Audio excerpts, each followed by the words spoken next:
Hello folks, welcome. It's another Friday in the land, and as we say, accentuate the positive, eliminate the negative. Today is the last edition of the program, and For we this say week. welcome. For the week, yeah. Last edition for the week. But let's meet and greet my guest here, Babajide Kolade Otitoju. They call him the resident president. The resident president, he is here. I greet you, sir. I greet you, Nigerians. And Charles Ideho has just joined us. Charles says it is not Ideho. You make it ho. It's a ho, not a ho. Okay. So the ho. Thank you, glad to be here. The It's ho or it's like a do. altars. Ideho. Okay. But I have met a Bola de Omoni Jo. Exactly. I greet you. Welcome, sir. Thank you very much. How do you do? Well, how do you do?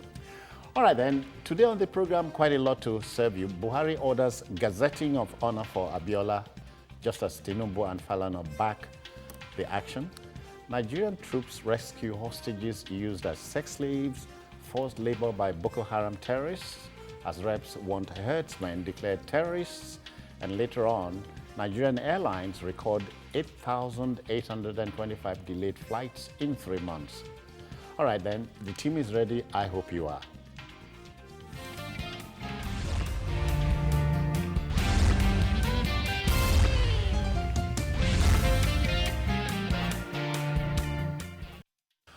Okay then, now the redemption of the June 12 watershed presidential election by Mr. President the other day is bound to predominate news headlines and discourses across the country and beyond in the days to come. And we all admit that there could never be a wrong time to do a right thing.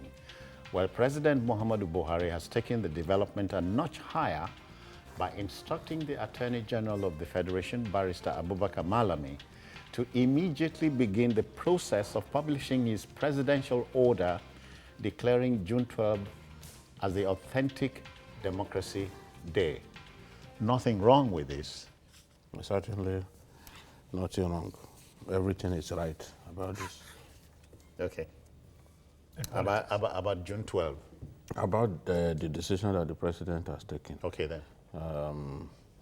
Is just as Ashwaj Bola Ahmed said, it's a decision that sort of validates the importance of that election, the primacy of that election. And it also validates the sacrifices that people made just to ensure that that election, that Abiola's freely given mandate was actualized. So many people lost their lives. So as far as Ashwaj Bola Ahmed Tinubu is concerned, the president has demonstrated that he not only respects democracy, that he practices it by letting us have June 12 as Democracy Day. Because before now, so many Nigerians had asked for this, right from the time of President Olusegun Obasanjo, but he didn't take any action. The government of Goodluck Jonathan also didn't take any action. So as far as... but let's refer to Jonathan. He attempted to... No, to make it Democracy Day. Okay, I see what you mean. Okay, it's okay. Not naming school after Okay. After even Yaradua even named a street after him in Abuja, in the Garki area of Abuja. So making the true Democracy Day in the view of Tinubu and Falana is June 12, 1993, and not May 29. In fact, as far as Falana is concerned, May 29 as Democracy Day typified Obasanjo's hypocrisy. So the president has done the right thing, and by directing that his proclamation is gazetted, it underlines his seriousness about the decision that he has taken. There's no room for a change of mind at this stage. This is a decision that sits well with many Nigerians, and you can see that even in the Senate even want the president to take it a step further. And they are directing that INEC should publish, INEC should make public the results. When I hear Nigerians say the presumed winner, I get really angry. There's nothing like presumed winner. Abiola won that election. The anger is gone now. No, I'm still, look, we have a problem in the media. Because in the media, people repeat phrases, worn-out phrases, coined by other people. You know, they repeat this worn-out cliches as if we are people who are intellectually sterile. What is difficult in crafting your own phrase? Expression. And then you just call it presumed winner because people have been used to calling Abiola presumed winner. What's the meaning of presumed winner? This man won the election resoundingly. And the fact that the president has said, oh, we are giving him this posthumous honor, underlines the fact that the president recognizes that truism, that this man won the election. And in some stories, I still see presumed winner. But what is wrong with us? Okay, it's all right. So to you, Charles, this is not a political masterstroke, if we go by comments across board. Well, it depends on where you belong. Those people who see themselves as political pundits, they want to say, some people are also saying that the time is also going to be favorable to the president. But I think, as I want to align with Jide this evening, that this further validates the fact that election held in 1993, somebody won an election, even though the authorities had fought over the years to ensure that we never ever recognize who won the election. But thankfully, the president has mustered the political will, which a lot of them had not to do about. Obasanjo fought tooth and nail to make sure that everything about Abiola is totally obliterated, that you never ever think, when you mention, if you want to, if it's possible for Obasanjo, when you write the history of Nigeria particularly, you don't even have any line for Abiola. That's what cynics would say, if you want to incite or excite Chief Obasanjo, mention Awolowo and Abiola. Even Awolowo, do you know in 1982, after that government came into being, when he handed over to the Shagari-led government, 1982, I think it was even Shagari that also gave Awolowo GCFR. 1982. And meanwhile, this man was then in 1979. He didn't know anything about his Yoruba. So I don't know what he has against Yoruba. The Yoruba nation. I think before we even go further, the governor of Ekiti State, just so that we educate Nigerians, which is the essence of this program, the governor of Ekiti State said that he shouldn't have given him the GCFR because he was not an elected president. Yeah. But Awolowo was not elected. Yes, that is the point. And Awolowo was awarded in 1982. Before people make this kind of sweeping statement, they should listen. They should do a bit of background. That's why I keep saying that, look, we are not doing enough about the history of our country. Yes. Letting our people even know the history of Nigeria and its people. Even according to the act, the awards will be given on June 12th this year. I mean, very soon. On Tuesday. On Tuesday, good. Tuesday, yeah. Now, those people who are qualified to receive GCFR are two numbers, not exceeding two numbers at a time. Yeah. So which means the president and one order. So it's not for the president only. Then the GCON for 20, the OON for 100 MFR. So that's how it is. I won't choose not to give two persons. That's what I'm saying. Yeah. But what I'm saying is that, good. What I'm saying is that, but the president give nobody. Give nobody. Yeah. So it doesn't have to do whether you are a president or not. So giving to Abiola, I think, is fitting. But let's leave them with that angle. But let me look at a particular angle. Park us outside. No, that's the language. Did I say that? He's always in this mood on Friday. Let him park us outside. But we are together. Leave them, made them there. Mine is there are two unsung heroes in the whole June 12 saga. I'm talking about professors of political science, Eme Awa and Humphrey Nwosu. Okay. The author of the 7 options is Eme Awa, but the Babangida government had to kick and brought in Humphrey Nwosu. But Eme Awa recommended A4 of the 7 options for Nwosu, and he executed it. But they are hardly mentioned. Yeah, unfortunately, but I believe somebody will mention them one day. We are doing that You now. may not perfect all things at once, but Okay. it's good that it's coming up. Incidentally, Nwosu was my HOD at Nsukka when I was there, political science. He's so I know watching very you. well. Watch your mouth too. And Emiawa had just left then. So Okay. I know both of them. Of course, there are men who are principled, and it was demonstrated. Emiawa left on principle. Yes. He will not be kicked aside, kicked around like ball. He just decided that this, and I hope he could not take it. So the military said, well, if you cannot dance to a tune, then you better leave, as it were. So I think that, yes, a first step has been taken, and it's a huge one. It's a huge leap forward. But I believe that as we go ahead, people like Humphrey Nwosu, people like Emiawa, even people like Kokori and Co, we should remember what these people play along the road. Osa director, some of those people. And this old man who used to finance the action group. Rwanda. Alfred Rwanda. Then there was another woman that was one Lalaja, something that was also. No, I don't think that one has nothing to do with it. Not everybody killed during Abacha era was killed for it. History evolves. People come to realization at different epochs, at different times. This one is settled. Abiola was the symbol of that democratic struggle. Yes. And it is good that we are trying to put a closure to this problem. So, subsequently, we will remember this. So thankfully, the element of making June 12 saga a Yoruba country thing is no longer there. It's no longer there. It was even unfortunate. It was designed to look like that. Exactly. But it's good that Nigerians are rediscovering themselves. And it wasn't so. If you look at the way June 12 came about, if you looked at the roles that people like Abakarimi and Co played all over the country, it was a united thing. All over the country, Abiola was like a sweeping, and everywhere. But immediately after the annulment, they had to devise something that would divide us. And they succeeded.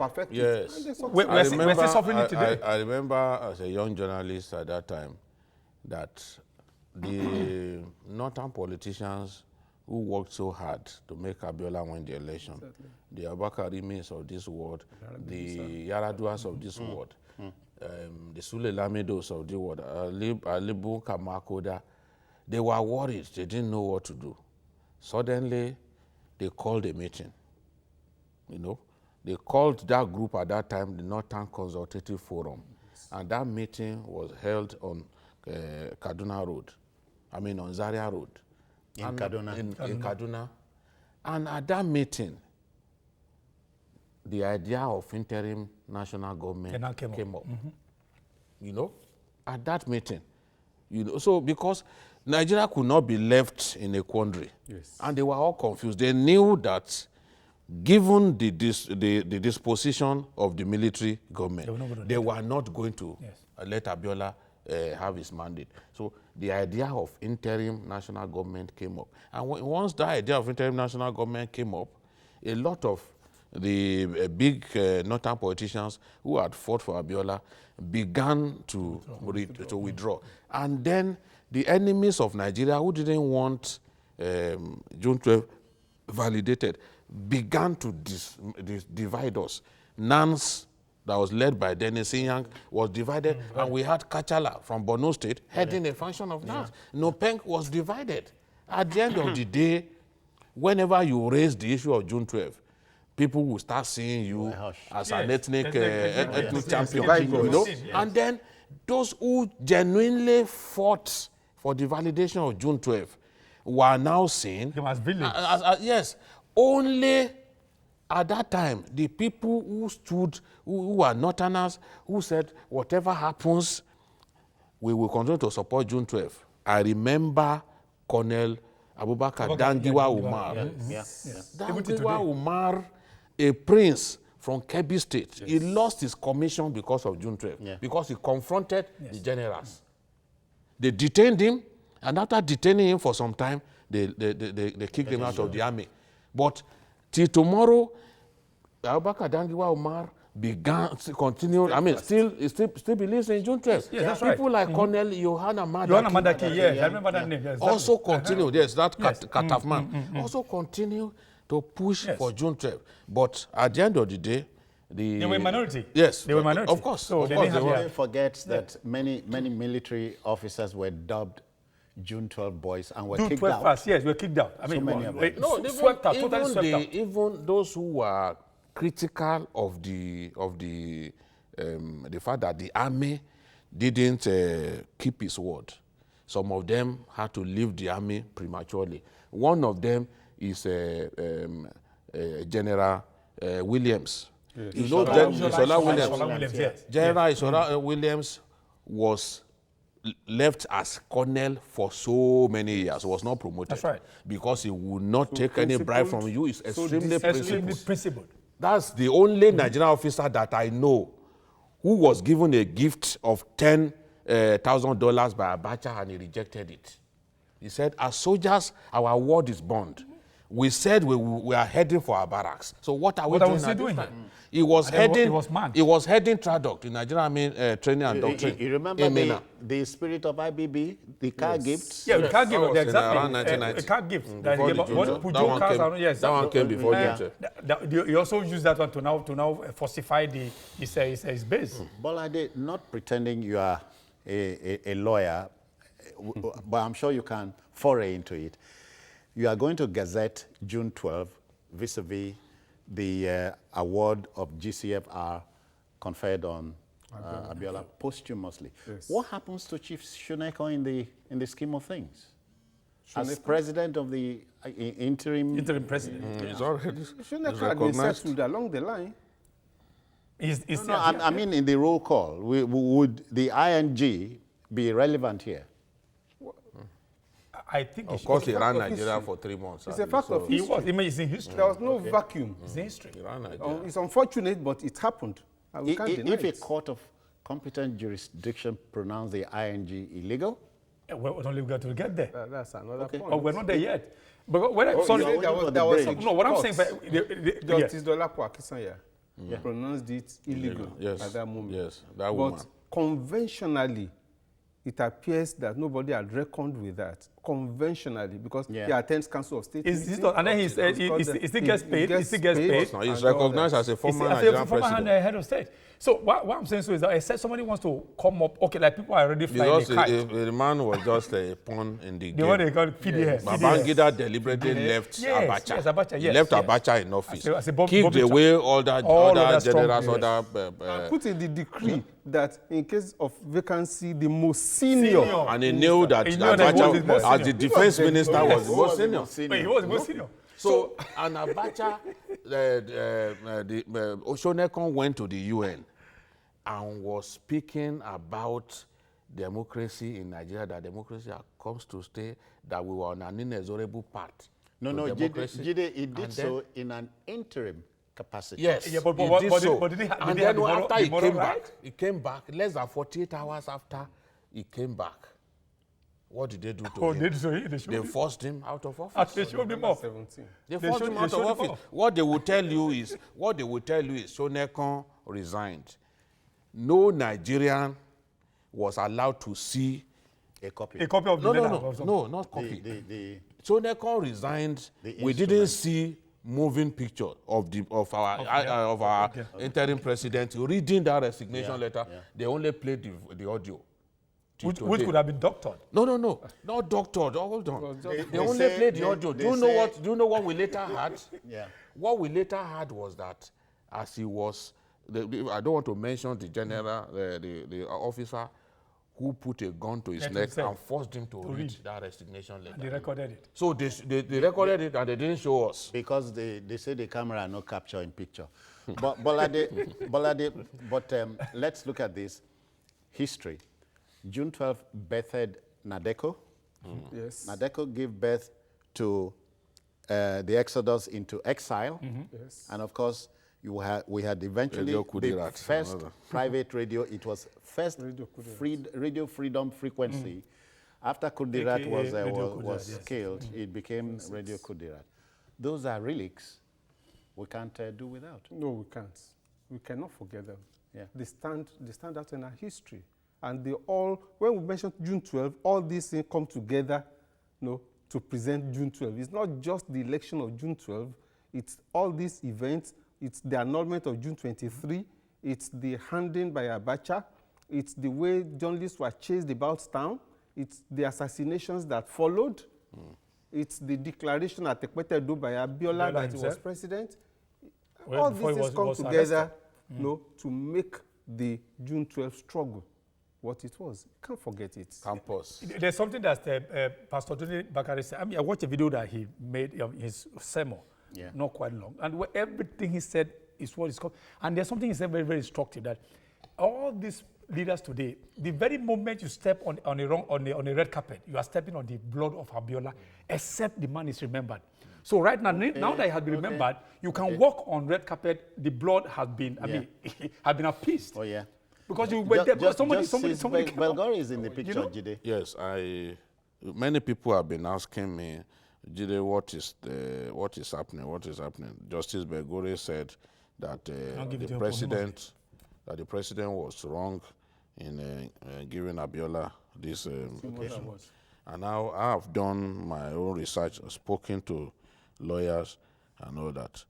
One thing is certain: the president can designate any day as a public holiday, to honor Abiola as we have seen. He's so empowered. And then he has the power. Empowered by the Constitution. Yes. Okay. Then it is his discretion to award or confer honors on anybody he chooses. He is also empowered to issue warrants in this regard. There is no provision in the Act or in the extant warrants reproduced as subsidiary legislation preventing the president from conferring awards on anybody.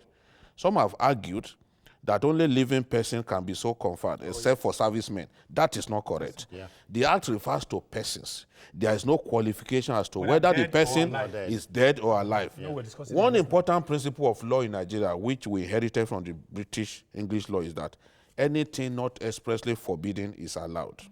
So it is important to bear in mind the elementary and fundamental principle of law that has not been that what has not been prohibited is allowed.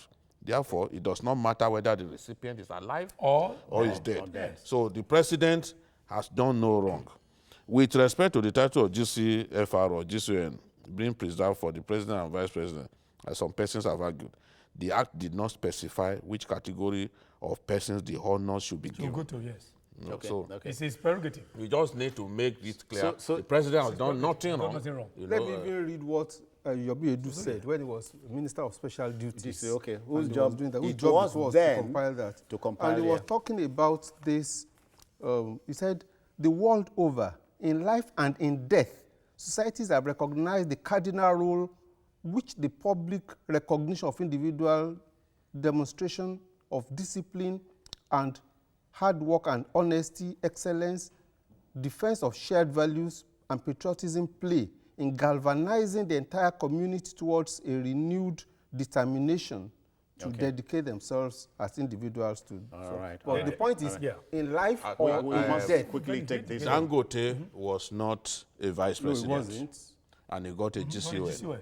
God. So when Nigerians argue blindly, they fail to look at the past. At history. Jide, I hear a lot of you don't like Mandela was not a president when he got that highest honor. That's it. In South Africa. Martin Luther King was dead by the time he was recognized with the Freedom Medal in the United States. 1917. And a holiday in his honor. Announced by the president. By the president too. We must quickly take this home. And someone said, that is no longer a Nigerian. So that person who said Abiola is no longer a Nigerian. Therefore, he cannot get the title. That person, if his dad is dead, that means even he too. He's not is not a Nigerian. No, but let me ask you, so when somebody dies, does it translate to another country? Or maybe it becomes naturally naturalized. As a Ghanaian. Okay. Gentlemen, in taking this home, I'm looking at the coming week. Bolade, Tuesday is a potential holiday? Potential. Even though the last paragraph there was suggesting that it may be in subsequent years. Okay. No, but it's expressly made that from the effective 2019, not for this year. Okay. No, I saw it there. It's not from over time you see. But the fillers we are getting is it may not be. It may be the public holiday. Well, but what I heard that From it Abuja, is going to be from 2019. Let's see. The good thing about the good thing about a feeling is you get touched. No, so far it is when gazetted. it touches, if it is gazetted. If it is gazetted, but now it can also have a time frame. All right, I hear we must close this topic, but not before I had drawn attention to this. There are three gentlemen who can still make peace with their souls, and they are alive. I wish them well. Generals Ibrahim Badamasi Babangida, Abdul Salami Abubakar, and Senator Francis Arthur Nzeribe. There's still time. They can make peace with their souls regarding June 12th and all that. All right, still to come, Nigerian troops rescue hostages used as sex slaves, forced labor by Boko Haram terrorists, just as reps want herdsmen declared terrorists. Please stay tuned.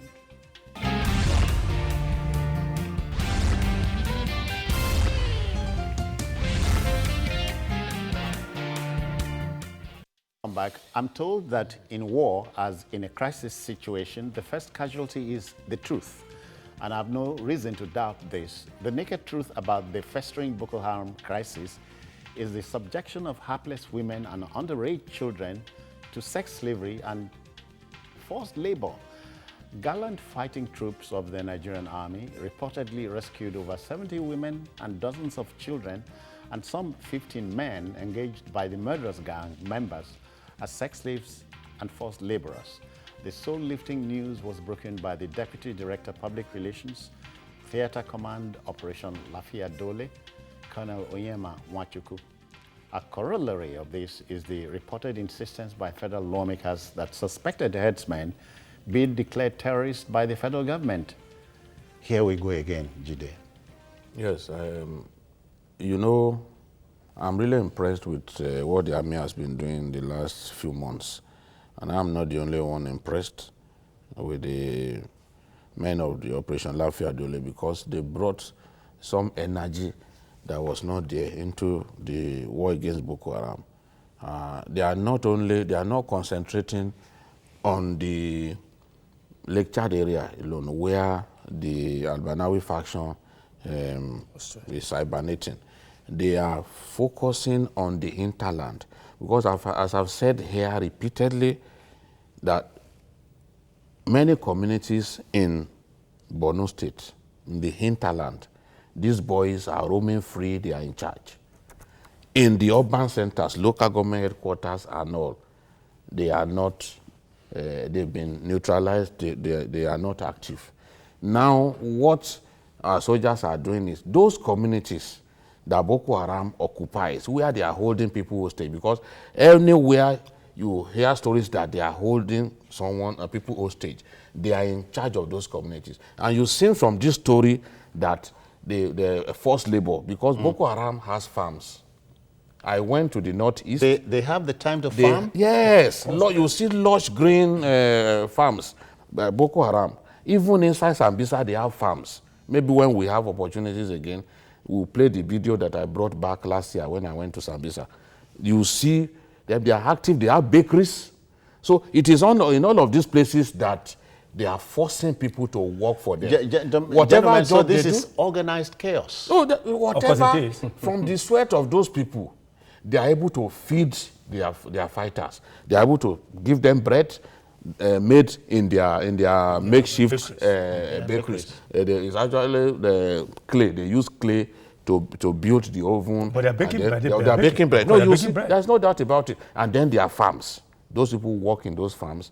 Now, once our troops are involved in extensive clearance operation in all of those areas, once they chase them out of those areas and liberate the people in those communities that they have held hostage in those communities they are in charge of, then we can put troops on ground and ensure that we keep the territories that we have taken from them. This is what is happening.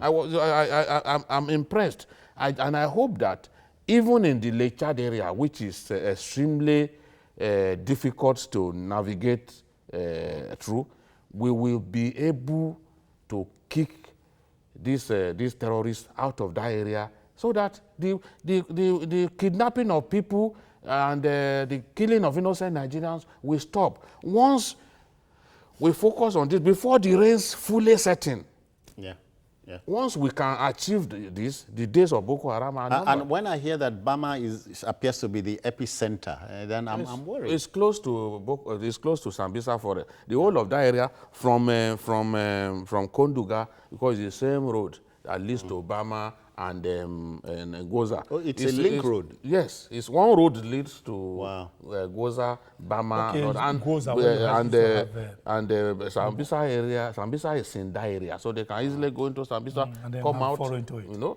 So, Charles, we can broach this quickly. Members of the House of Reps would rather the central government declared herdsmen, Fulani herdsmen, suspected Fulani herdsmen, terrorists. I'm in support. I'm in support of that. I mean, how do you even define terror? well, how do you, the problem? No, but the problem with let me say, how do you even define terror? I mean, when you have the force of arm, who is a terrorist? You have the force of arm. Problem. You visit somebody who is living in peace. You forcefully take away whatever belongs, and then you even kill. You create fear in the minds of people. People no longer have the freedom to live, to practice, to go about their normal business. That's terrorism. That's terrorism. So whoever is engaged in the act of terrorism is a terrorist. So, but the fear people are having is that if you declare them terrorists, even the innocent one that are going about with the shepherd's rod, people might start descending on them, attacking them, because you now generalize everybody as a terrorist. So, but we must be able to look at how to get out of this quagmire, because if we say, okay, let's just leave them to roam, to continue to roam free, we are suffering the consequences. So the federal government must have the political will to first of all look at, to define exactly who the actual terrorists are. Not all the Fulani people, not all the herdsmen. There are people who are not even herdsmen that have taken this as a franchise to kill. I don't think Bolade shares this sentiment. Oh, I agree absolutely that terrorism is staring us in the face. But how do you...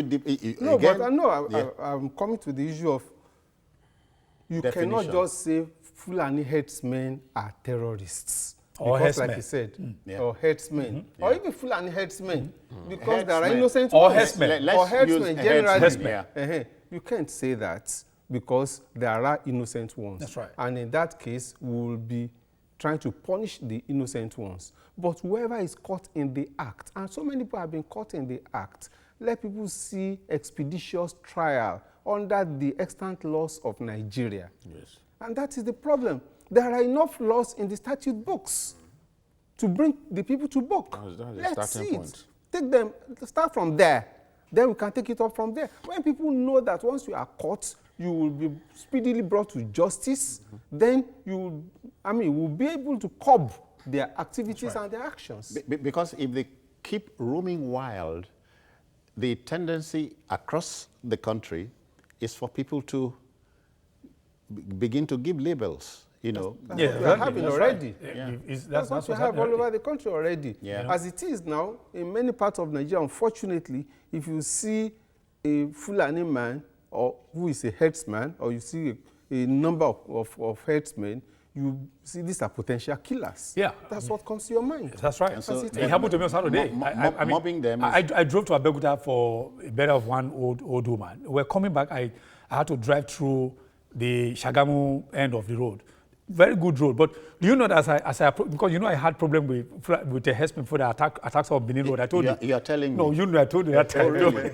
I was not there. So we had a problem with that when we were robbed. So as soon as I approached this, I saw cows. You know, that thing play back again, that we suffer close to Akiadolo. So I remember, but I just saw them with their sticks. I slowed down in case. But when I got there, I saw they were not even looking my way. It was going to be repeated. Exactly. They were not looking my way, so I had to accelerate. At the Benin bypass, Jide. No, I was robbed. I was robbed there. I told you, so we were robbed. As the Americans would say, you was robbed. Yeah, I was robbed. Yes, that Benin bypass. A lot of them actually use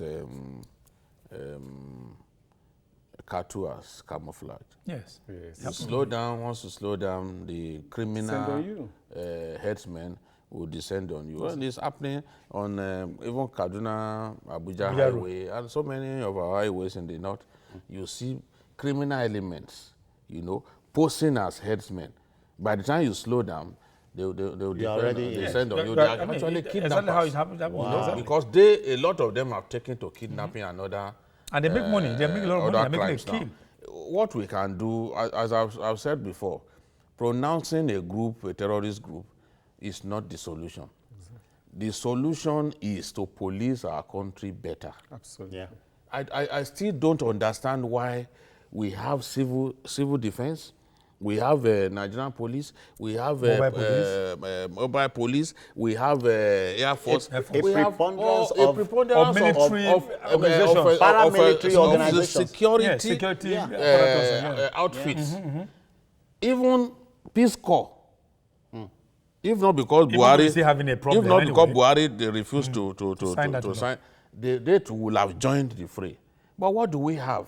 The Peace Corps members would have been armed. No, they also will have become a security like outfit, just like these guys. You know? But in spite of that, we still can't tame headsmen.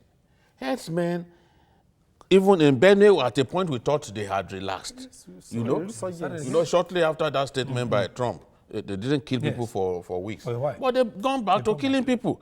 Now, I read one story where the Minister of Defense was being accused of precipitating the fresh killings by his statement that those states should repeal the laws.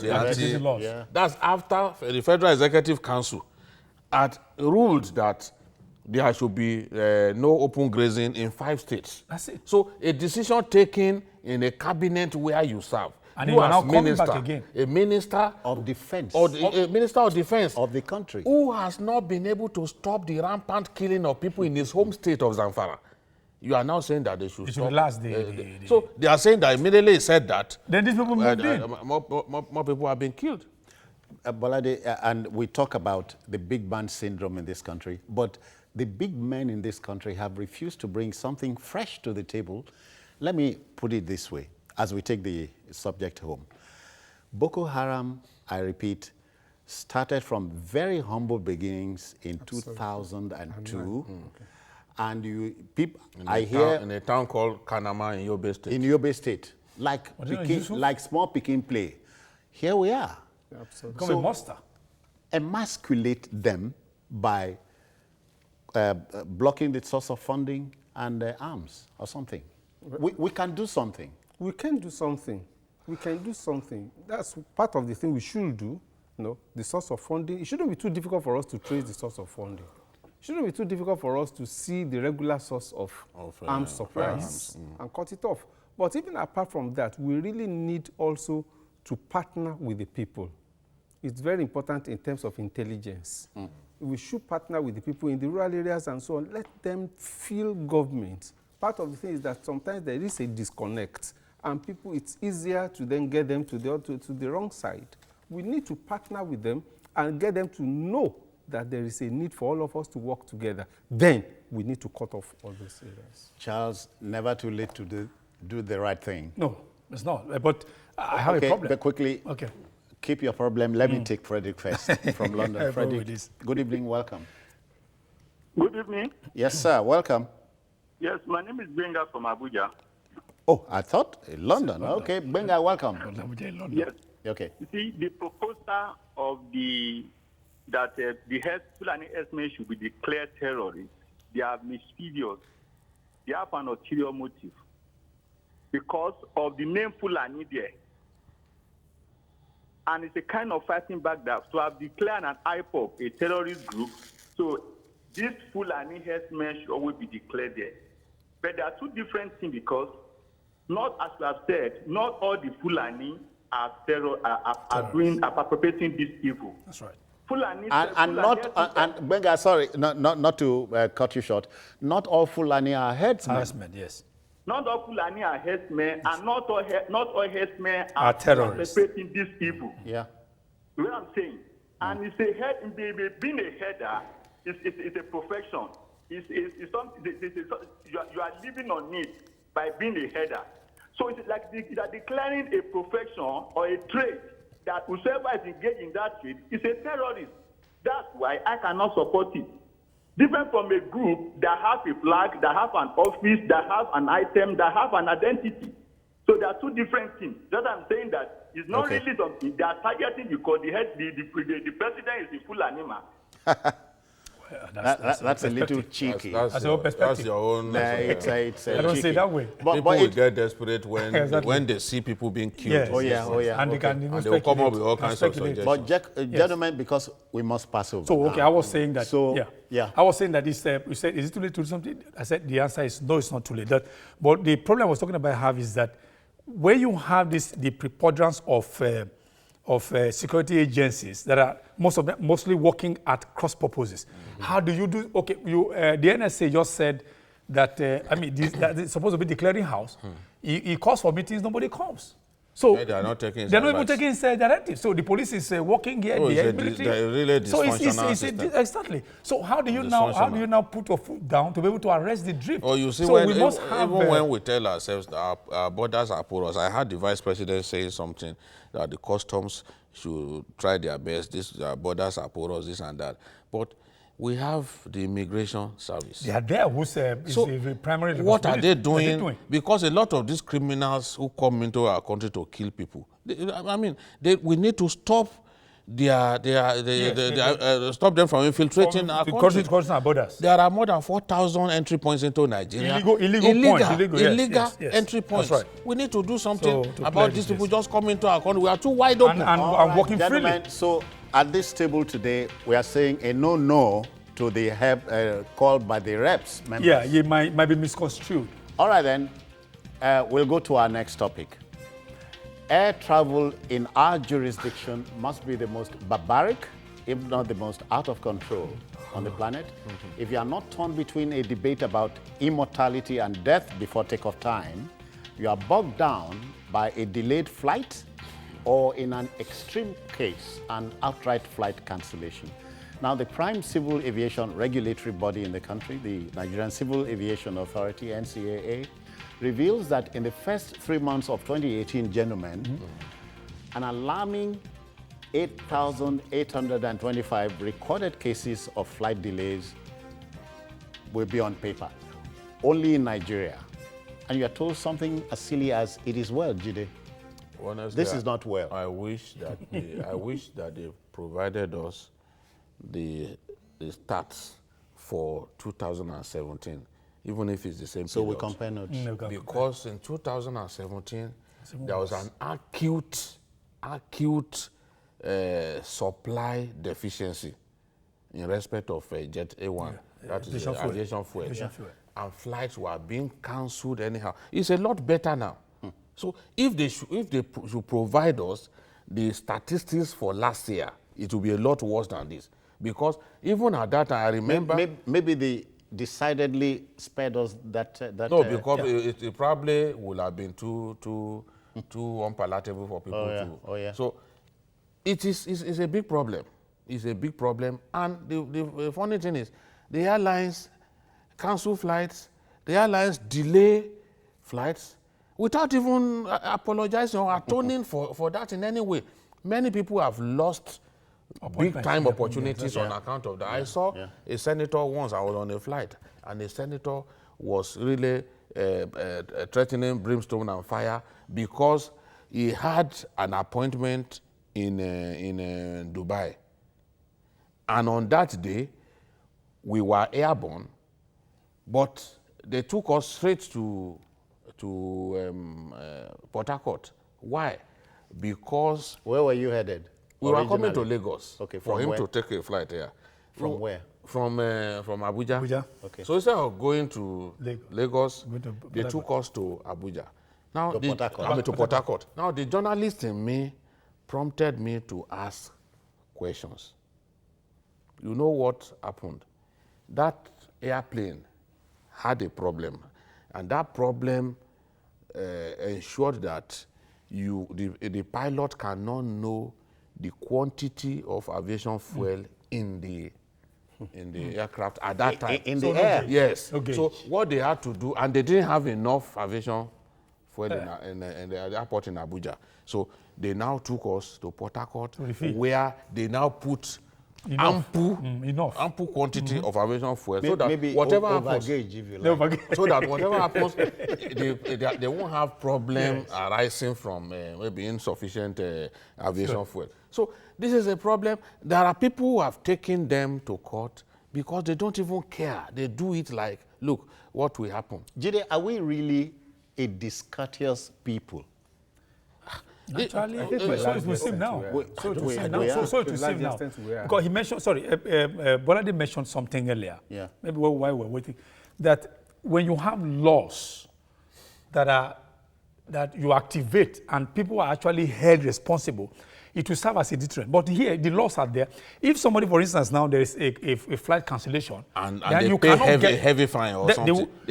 But I must admit that flight cancellations or delay is a global thing, but it is well managed. No, it's well managed elsewhere. We must. I tell you something. I tell you this one. Let me say. I once took a flight, Ethiopia Airlines. You are not excusing anything I'm here. not excusing. And let me say this. Let me just land. I know that is a global thing, but we are talking about Nigeria. I said it is more managed elsewhere. That's what I'm saying. It is not as prevalent as we have it in Nigeria. There are regulations. There are regulations, exactly. There are regulations, exactly. But here we are relaxed. There are regulations. We are relaxed. They are supposed to keep you in an hotel, accommodate you and all that. How long? It's also expensive. See, they don't even know that. Let's go to the brass tacks, as they say. Bolade, Airpeace, number 1 culprit, Arik, number 2, Dana, number 3, and the others follow. Exactly. And these are supposed to be big leaders boys in the air. That shows that it's general. We have the stats. It is started here. So that Nigerians can know. Okay, Airpeace operated 5,066 flights during that period. And it had 2,901 delayed flights out of 5,066. And then it cancelled 59. Arik, during the same period, had 2,322 delayed flights. Out of 3,972 flights. Out of 3,972 flights. And then it cancelled 56. Then Dana had 1,726 flights, and they had 1,043 cases of flight delay, with only 1 cancellation. Yes. So I think they Dana will say applaud. Only one flight in 3 months. So we should clap. That's why we should applaud them. No, but really, we should applaud them for that. Because if we realize, address this. Are we really a discourteous people? Is this truly us? Answer that. Generally speaking, we are discourteous. It becomes part of us. Generally speaking, it's almost becoming a culture. I am not. When I say we, it's not about you. It's not about. It's general. We are talking. Is it not a problem with our airlines? Because even in-flight entertainment is anathema to a lot of the airlines here. So is it not just a problem with the airlines? I'm saying that it's not just about airlines. There appears to be some form of culture about discourtesy within the country. Generally speaking, there's rudeness. Corporate entities. Gentlemen, consider this. A man hits your car and will be quick to tell you, sorry, Oga. No, I'm sorry. Say sorry. There's a way to say in sorry a throwaway manner. And you say, but sorry, Oga, I say sorry. Then an idiot somewhere else, Oga, but he don't beg you. I want to kill him. What do you want to do? So that's and then that's where road rage is if you look at that's where old age road rage. In text linguistics, we're told that you can deduce about more than 6 minutes from the word sorry. Somebody says, oh, sorry. Sorry. Sorry now.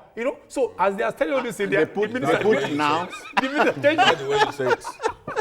The minutes are changing. You were trying to say but seriously, as you were saying. I was saying that generally speaking, you just see people, they can flare up over nothing easily. Sometimes when you even want to tell them that things are not done this way, they say, are you from Uyibo land? Are you not from here? Are you from the moon? What's wrong with you? And I was saying that even the public institutions, they are the worst culprits. Yes. You don't see the policeman there will be a few exceptions. I think RRS now in Lagos will be these days. courteous to you. Oh, RRS is RRS improving. is an exception now, yes. So we do this for them. clap. Yeah. Oh yeah, oh yeah. So I generally, beg, no stop. Oh. so generally speaking, you see the institutions, you see the civil service, all institutions, I public see institutions. people are not, they don't everywhere. derive joy in doing their You work. know that, Is that the issue? They are angry, they are working. And when they were looking for that work, with they did anger. everything possible. And you could walk in there, it's like you are just, you are a victim. All right, we have a Lydia online. I don't. Well, welcome on board our flight. Let's go. Good evening, sir. I greet you, sir. Oh, ma. Please, I want to briefly comment on your hello? Yeah, you're on. The comment on declaring the Fulani herdsmen. No, don't take us, madam. Please don't take me back there. We are talking about our airlines. Airlines, no. You know, Have they not treated you shabbily before? have you flown? delays When and was the last time cancellation. you flew, madam? She don't go. Okay. You know, to get you online is not. It's No, not no. easy. So Let- me just keep me something. Okay. Go ahead. Leave her. Go ahead. Go on. Go They on. say make I leave you, make you talk. all right then. So, Charles, seriously speaking, we talk about the bad and the good. I hear our pilots rank amongst the best on the planet, and they do what they call blind flying. Have you Yeah, it I've came heard from of- yes, a I've heard- pilot. I've heard of that. We don't have landing Landing aids gear, at yeah. airports, and the federal government has approved 6 billion naira, we are told. I pray it gets home. Yeah, you know, the thing is that if you are a Nigerian, I think you have 9 lives. Most of us we don't even spend up to, we don't even use up to 2 lives before we pass on. Yeah. Because most of the things that we even frighten a white pilot, a black man or a Nigerian pilot will take that risk and he will arrive safely. Christians like you will tell us it is well. Well, When you are in the air, but it is the way it's working for a lot of people because they okay. become indolent, and because you know why they keep telling you it is well with them is that they will go through that risk and they still arrive safely, even though you have turbulence on it. So even the flying public, there's even no fear anymore. You go there, you see the way they are pushing an aircraft into the tarmac. I hope you have heard this. The most critical moments in aviation will be takeoff and landing. Yes, but exactly. almost nothing will happen when the plane is in the airborne. air. It's airborne. No problem. That's right. But we are saying, in the last government, we heard about the new look of our airports. Yes, It was airport that they did something about, not the planes. you see, when we are talking about fixing our infrastructure at you are taking this at the airports, it's not simply about putting aluminium claddings here and there. Exactly. Painting The a few equipment places. that we need, safety equipment are the things that we should concentrate on. Not just putting aluminium claddings all over the place. And No, lighting up that's everywhere. not the issue. So we should the equipment that best protect our people and ensure air safety. Those are the things that we should concentrate on. We need radars, you know, in all of those airports, so that And rescue when the need arises. yes. Charles? Well, for me, I And think fire equipment. yeah, Remember the death of those children, the Sosoliso air crash in Port Harcourt. yeah. If we had firefighters on ground, because the accident happened right there in the airport. Damage would have been reduced. Yes. Gentlemen, no, sorry, I'm told we must go. Bolade Omonijo, I thank you for coming. Thank you very much. Enjoy your Friday. Thank you. Send the bills to us. for the horse. Not to Jide. Charles Ideho. They are used to hearing that from you. Not even pepper soup. Not even pepper soup. All right, Babajide Kolade Otitoju. I thank you. Thank you. Well, if the holiday comes on Tuesday, take it. We'll take it. I wish it comes. If it comes on Friday, take it, but let's think the country. That's it on the program this evening, but please watch a repeat broadcast at 11 tonight and watch Journalists Hangout on other platforms showing on the screen and on YouTube at youtube.com/TVC News Nigeria. The feedback channel is the same. On behalf of the backroom boys upstairs and our humble selves here, we say we are touching down. God bless you.